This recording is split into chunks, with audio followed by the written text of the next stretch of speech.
Distrito Federal e acaba não cumprindo o papel de prestar contas para o conjunto da população sobre a crise e o caos que a gente está vivendo na saúde.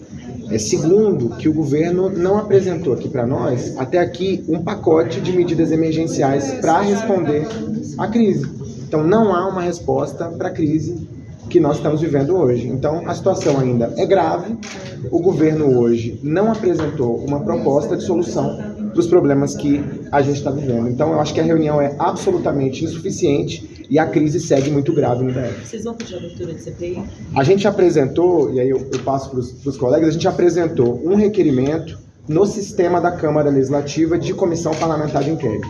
Eu acho que o instrumento da CPI é o instrumento mais contundente que nós temos no Poder Legislativo para intervir nesse momento. Então, nós apresentamos um requerimento que está no sistema, conta com as nossas 4 assinaturas até aqui, mas só pode ser oficialmente protocolado com 8 assinaturas de parlamentares. Então, agora, a gente vai buscar os deputados para que a gente possa ter a CPI da saúde no DF com escopo no Instituto de Gestão e Estratégia, que é o IGES-DF. Eles apresentaram os números? O foco é o IGES-DF. Na verdade, tem outra coisa importante para dizer para a população. Foi vendido que o IGES ia resolver o problema da saúde do Distrito Federal. O IGES tem concentrado um volume grande de recursos além da secretaria. Tem dificuldade da gente ter acesso às informações, aos dados necessários para a gente poder fazer a fiscalização que se julga necessária para apurar. Nós não podemos ter numa reunião uma secretaria e um presidente do IGES como se fossem 2 secretarias diferentes, né, como se fossem 2 pastas da saúde. Isso não existe, não pode existir no conjunto do Distrito Federal.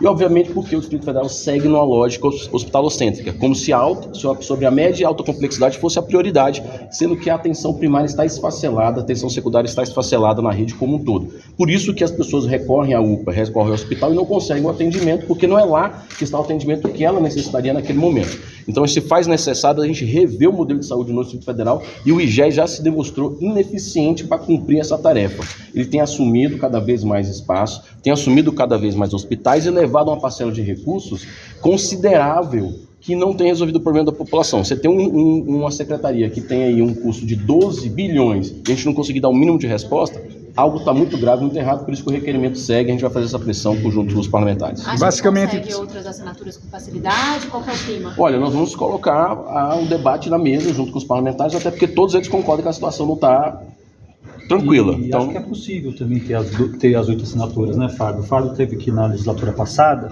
que já teve também essa tentativa de uma CPI, tanto do IGES quanto da saúde, na época da pandemia, e teve 12 assinaturas. Então, eu acho que esse é um momento muito grave que nós estamos vivendo, e acho que para complementar o que o Fábio e o Max trouxeram, primeiro assim, nós cobramos, né, uma resposta imediata do governo, é preciso dar uma resposta para a população. Nomeação de novos servidores, porque essa é uma demanda muito grande. Qual é a estratégia para ampliar leitos? Qual é a estratégia para corrigir o problema hoje do transporte? A secretária até anuncia aqui na reunião que vai terceirizar um novo contrato, mas não consegue apresentar efetivamente o problema. O contrato que o IGES tem hoje, ele é muito suficiente, não tem nenhuma previsão de fiscalização do próprio IGES, que assina o contrato e continua pagando. Foi até dito aqui, o governo federal paga em dia para a empresa, que não está prestando serviço. Então, acho que a questão também do IGES foi dito semana passada nessa casa, que hoje não tem condição de precificar os valores das operações do IGES. Como que nós não temos capacidade de precificar, de saber quanto custa o IGES, e todo ano o Executivo encaminha para essa casa um orçamento que transfere mais recurso público para o IGES. Acho também por isso o requerimento da CPI passa também para entender a crise que tem piorado e se agravado desde 2019 com a ampliação do IGES. Quer dizer, na reunião eles só apresentaram os números? Ele autorizou a contratação de quase 500 profissionais de saúde, entre técnicos de enfermagem, enfermeiros, médicos. Vocês ficaram sabendo disso? É bastante insuficiente ainda. E eu acho que uma coisa que a gente precisa...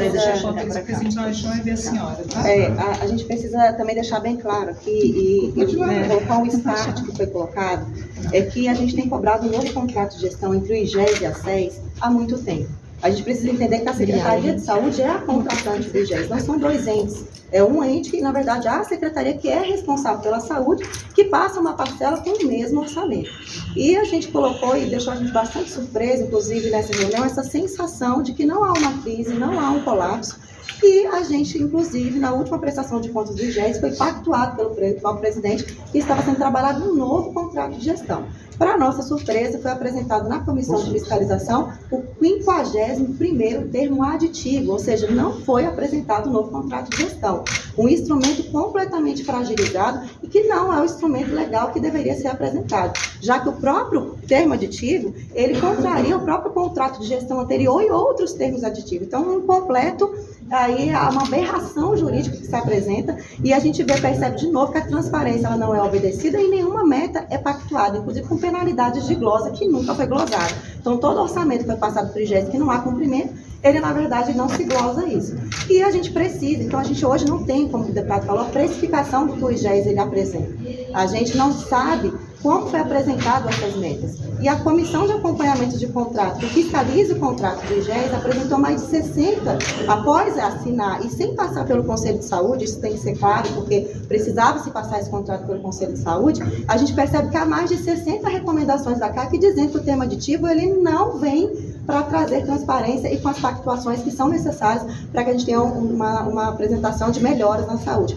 Então, na verdade, a gente sai bastante frustrado da reunião, porque além da gente não ter nenhuma pactuação de atendimento disso, a gente percebe que não tem realmente um pacote de medidas no sentido, vai se contratar? A gente perguntou, existe aí uma previsão de se ampliar esse IGES, por isso não se tem contratação, ou uma programação de contratação? Então, a gente sai sem resposta em relação a como, por exemplo, o próprio IGES faz esses contratos com UTI Vida, tirando, inclusive, cláusulas do contrato, de que, se não for cumprido, com penalidade. Então, uma total falta de transparência, por isso a gente entende que, nesse momento, é importante a gente abrir uma investigação e a gente entender para que a gente possa dar uma resposta para a sociedade, a gente não perca mais crianças como, né, a gente viu nessa última semana, esperando 12 horas por 8 servidores na saúde. A gente sabe que o déficit hoje é de mais de 25 mil servidores. E aí a gente entende que os servidores hoje que estão na ponta estão se desdobrando. E uma das propostas que nós fizemos era a possibilidade de antecipar essas nomeações, porque o próprio governo reconhece quando encaminha para casa uma LDO, um orçamento para o ano que vem com mais de 9 mil nomeações, porque esse é um problema, é uma realidade. Então, uma das ações que a gente apresentou e que o governo não respondeu e trata isso como se não tivesse uma crise hoje, não tivesse um déficit de pessoal, é também de avançar, porque os 490 eles são muito insuficientes do tamanho hoje da emergência e da urgência que nós estamos vivendo. Então, a gente quer também discutir com o planejamento, com a economia. Acho que o conjunto aqui dos parlamentares estão preocupados sobre isso. Nós vamos debater sobre a LDO. A Câmara vota a LDO agora também no final desse semestre e é fundamental que esse gesto também possa ser feito ainda esse ano de 2024, na crise que nós estamos vivendo. E a terceirização